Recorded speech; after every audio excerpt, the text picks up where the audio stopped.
খাগড়াছড়িতে সার্বিক পরিস্থিতি স্বাভাবিক হয়ে আসছে। সড়কে স্বাভাবিক হচ্ছে গাড়ি চলাচল। সকাল থেকে লোকজনকে স্বাভাবিক কাজকর্মে বের হতে দেখা গেছে।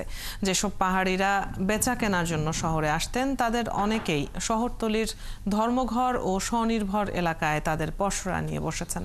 তবে শহরের বাইরে সাপ্তাহিক হাট বাজারে পাহাড়ি ক্রেতা বিক্রেতাদের উপস্থিতি তুলনামূলক কম। এদিকে পিটুনিতে নিহত খাগড়াছড়ি টেকনিক্যাল স্কুল অ্যান্ড কলেজের শিক্ষক আবুল হাসনাত মোহাম্মদ সোহেল রানার মৃতদেহ স্বজনদের কাছে হস্তান্তর করা হয়েছে। মঙ্গলবার দুপুরে ছাত্রী ধর্ষণের অভিযোগ এনে সোহেল রানাকে পিটিয়ে হত্যা করে পাহাড়ি শিক্ষার্থী ও বহিরাগতরা। ঘটনার জেরে শহরের পানখাইয়াপাড়া সড়ক ও মহাজনপাড়ায় বিভিন্ন ব্যবসা প্রতিষ্ঠানে হামলা, ভাঙচুর ও লুটপাট করা হয়।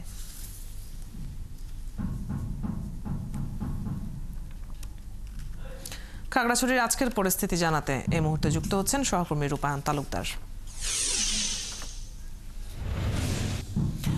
রূপায়ণ, সকাল থেকে শহরে কি পরিস্থিতি দেখছেন? 144 ধারা তো জারি আছে, তো জনমনে কতটা স্বস্তি নাকি আতঙ্ক এখনো দেখতে পাচ্ছেন?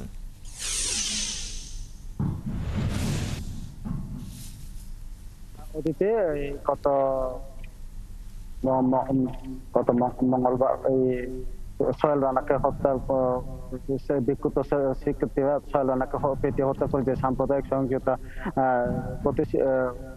সংগঠিত হয়েছিল, এরপর থেকে যে মানুষের জনমনে একটা আতঙ্ক ছিল, ভয়ভীতি কাজ করছিল। এখন গতকালকে থেকে আজকে পর্যন্ত পরিস্থিতি অনেকটা স্বাভাবিক বা শান্ত বলা চলে, তবে জনমনে একটু আতঙ্ক বিরাজ করছে। তবে আজকে বাজারে হাটবার ছিল বা বাজার যাই বলি বাজার ছিল, বা বাজারে কিন্তু পাহাড়িদের উপস্থিতি একেবারে নেই বললে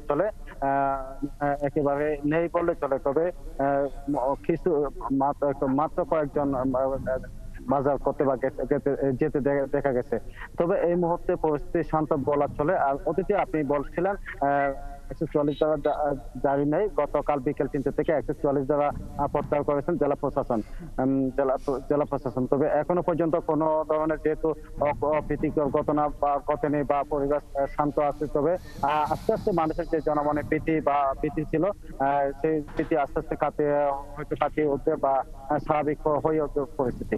এই ছিল খাগড়াছড়ির সর্বশেষ পরিস্থিতি। অদিতি, অনেক ধন্যবাদ রূপায়ণ। জেনে নিচ্ছিলাম আপনার কাছ থেকে সবশেষ খবরগুলো। দর্শক, খাগড়াছড়ির আজকের পরিস্থিতি জেনে নিচ্ছিলাম সহকর্মী রূপায়ণ তালুকদারের কাছ থেকে।